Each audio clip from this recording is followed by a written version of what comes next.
Story of village Palampur. Palampur गांव की कहानी।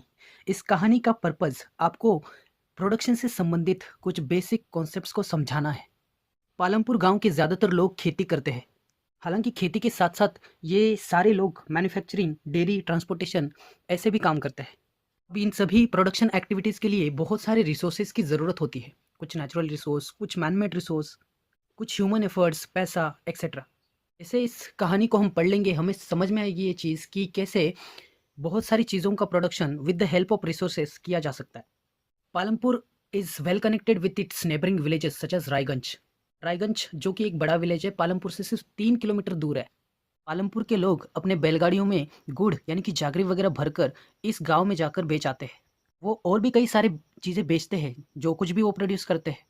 ट्रांसपोर्टेशन के लिए पालमपुर के लोग ना सिर्फ बैलगाड़ियाँ बल्कि जीप, मोटरसाइकिल, ट्रैक्टर, ट्रक्स इन सारी चीज़ों का भी इस्तेमाल करते हैं। पालमपुर में 450 फैमिलीज है। ज़्यादातर ज़मीन अपर कास्ट के लोगों के पास है। उनके घर भी अच्छे हैं जो सीमेंट और प्लास्टर से बने हुए हैं। पालमपुर की 1/3 पॉपुलेशन शेड्यूल कास्ट से बिलोंग करती है। घर गांव के कोने में होते हैं, मड और स्ट्रॉ से बने हुए।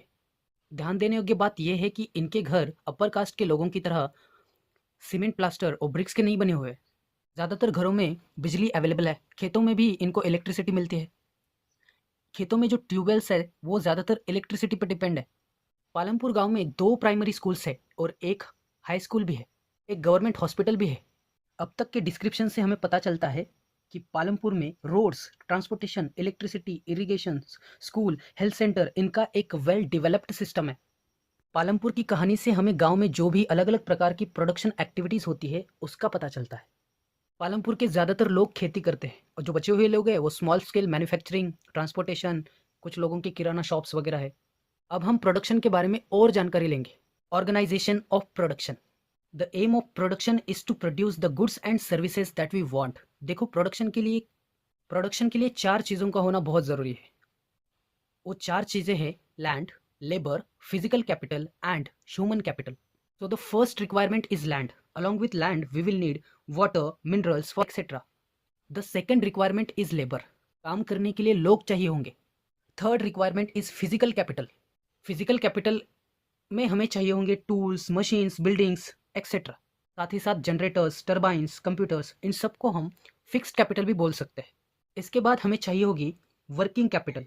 वर्किंग कैपिटल किसको बोला जाता है? रॉ मटेरियल्स और जो मनी है, पैसा, उसी को बोला जाता है वर्किंग कैपिटल। किसी भी चीज़ के प्रोडक्शन के लिए रॉ मटेरियल्स बहुत ही ज़रूरी चीज़ है। फॉर एग्जाम्पल वीवर्स, वीवर्स को यार्न चाहिए होता है, धागा, एज ए रॉ मटेरियल। ठीक उसी तरह there is a fourth requirement too, एक और भी रिक्वायरमेंट है और वो है नॉलेज। जब नॉलेज होगा तभी हम इन सभी चीज़ों को एक साथ मिलाकर जो कुछ भी हम प्रोड्यूस करना चाहते हैं वो प्रोड्यूस कर सकते हैं। फोर्थ जो चीज़ चाहिए होगी हमें, वो चाहिए होगी ह्यूमन कैपिटल। ह्यूमन कैपिटल के बारे में हम नेक्स्ट चैप्टर में इन डेप्थ पढ़ेंगे। तो basically land, labour, physical capital और ह्यूमन कैपिटल, इन सबको मिलाकर बोला जाता है फैक्टर्स ऑफ प्रोडक्शन। तो किसी भी चीज़ के प्रोडक्शन के लिए इन सारी चीज़ों का हमारे पास होना बहुत ज़रूरी है। Farming in Palampur. देखो, फार्मिंग पालमपुर का मेन ऑक्यूपेशन है। यहाँ पे 75% लोग फार्मिंग करते हैं। फार्मिंग ही उनकी लाइवलीहुड का मेन जरिया है। इन लोगों की लाइफ तभी अच्छी रहेगी जब खेती अच्छी होगी। यानी कि अगर खेतों में प्रोडक्शन अच्छा रहा तो ये लोग खुश रह पाएंगे। यहाँ पे एक छोटी सी दिक्कत ये है कि लैंड एक फिक्स चीज़ है, उसको हम एक्सपैंड नहीं कर सकते। हालांकि जो कुछ भी वेस्ट लैंड है उसको एग्रीएबल लैंड में हम कन्वर्ट कर सकते हैं। तो कहानी में बताया गया है कि 1960 के बाद अब तक, मतलब जितनी भी वेस्ट लैंड थी उसको पालमपुर के लोग एग्रीएबल लैंड में कन्वर्ट कर चुके हैं। तो अब लैंड की साइज़ तो बढ़ने वाली है नहीं। जितनी भी ज़मीन इन लोगों के पास है उसी ज़मीन के ऊपर इनको ज़्यादा से ज़्यादा प्रोडक्शन लेना होगा। देखो, 1 हेक्टर होता है 2.5 एकड़। 1 हेक्टर का अगर बीघा में कन्वर्ट करें तो 1 हेक्टर होते हैं लगभग 4 बीघा और 40 गुंटे का होता है 1 एकड़। देखो, पालमपुर की सभी ज़मीन कल्टिवेटेड है। No land is left idle. Kharif यानी कि बरसात के मौसम में ये लोग ज्वार, बाजरा जैसे क्रॉप्स ग्रो करते हैं। साथ ही साथ ये पोटैटो की भी खेती करते हैं अक्टूबर और दिसंबर में। और विंटर सीजन यानी कि राबी की सीजन में ये लोग व्हीट जैसे क्रॉप्स को ग्रो करते हैं। फैमिली के कंजम्पशन के लिए जितना व्हीट ज़रूरी है उतना ये घर पे रख लेते हैं और बाकी का सारा मार्केट में एक्सपोर्ट करते हैं।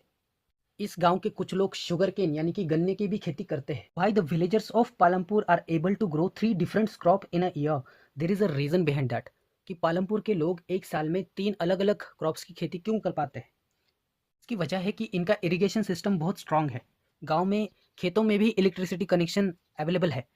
पहले के ज़माने में खेतों में क्रॉप्स को पानी देने के लिए पर्शियन व्हील्स का इस्तेमाल किया जाता था, बट अब लोग जो है इलेक्ट्रिक ट्यूबवेल्स का इस्तेमाल करते हैं, तो खेतों को पानी देना आसान होता है। इलेक्ट्रिक ट्यूबवेल से ज़्यादा क्रॉप्स को आसानी से सिंचा जा सकता है। कुछ ट्यूबवेल्स इस गांव में गवर्नमेंट ने लगाए हैं और कुछ ट्यूबवेल्स इन गांव के लोगों के प्राइवेट है। हमारे देश भर में हर जगह सिचुएशन सेम नहीं है, हर जगह इलेक्ट्रिक ट्यूबवेल्स नहीं है।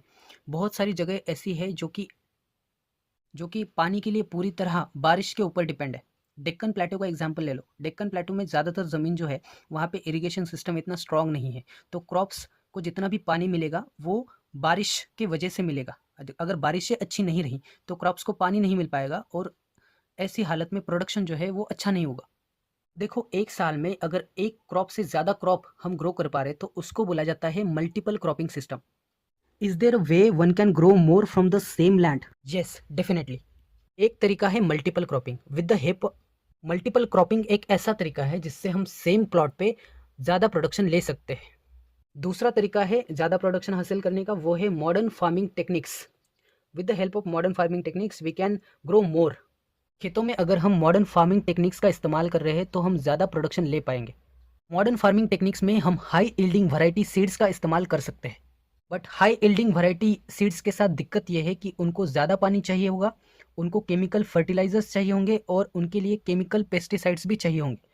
पंजाब और हरियाणा हमारे देश में दो ऐसे फर्स्ट स्टेट्स थे जिन्होंने हाई यील्डिंग वैरायटी सीड्स का इस्तेमाल करके प्रोडक्शन जो है अपना दुगना से ज़्यादा किया। हाई यील्डिंग वैरायटी सीड्स का इस्तेमाल करके पालमपुर के लोग जो पहले कभी सेम प्लॉट पे 1300 kg पर हेक्टर ग्रो कर पाते थे, अब वो 3200 kg ग्रो कर पा रहे हैं। 1960 से पहले हमारे देश में हाई यील्डिंग वैरायटी सीड्स का इस्तेमाल नहीं किया जाता था। 1960 के बाद जब मतलब ग्रीन रिवॉल्यूशन हुई हमारे देश में, तो हाई यील्डिंग वैरायटीज़ हमारे लोगों ने अपनाना चालू कर दिया। उससे पहले हमारे लोग ट्रेडिशनल सीड्स का इस्तेमाल करते थे। ट्रेडिशनल सीड्स को केमिकल फर्टिलाइजर्स और केमिकल पेस्टिसाइड्स की ज़रूरत नहीं पड़ती है, ही उसको ज़्यादा पानी चाहिए होता है। तो ट्रेडिशनल सीड्स के साथ सबसे बड़ी दिक्कत ये रहती है कि प्रोडक्शन जो है वो बहुत कम रहेगा। अब सवाल ये है, विल द लैंड सस्टेन? देखो, लैंड एक नेचुरल रिसोर्स है, उसका हमें बहुत केयरफुली यूज़ करना चाहिए। साइंटिफिक रिपोर्ट्स हमें बताती है कि मॉडर्न फार्मिंग मेथड्स के यूज़ करने की वजह से ये जो नेचुरल रिसोर्स है लैंड, वो दिन ब दिन इनफर्टाइल होती जा रही है।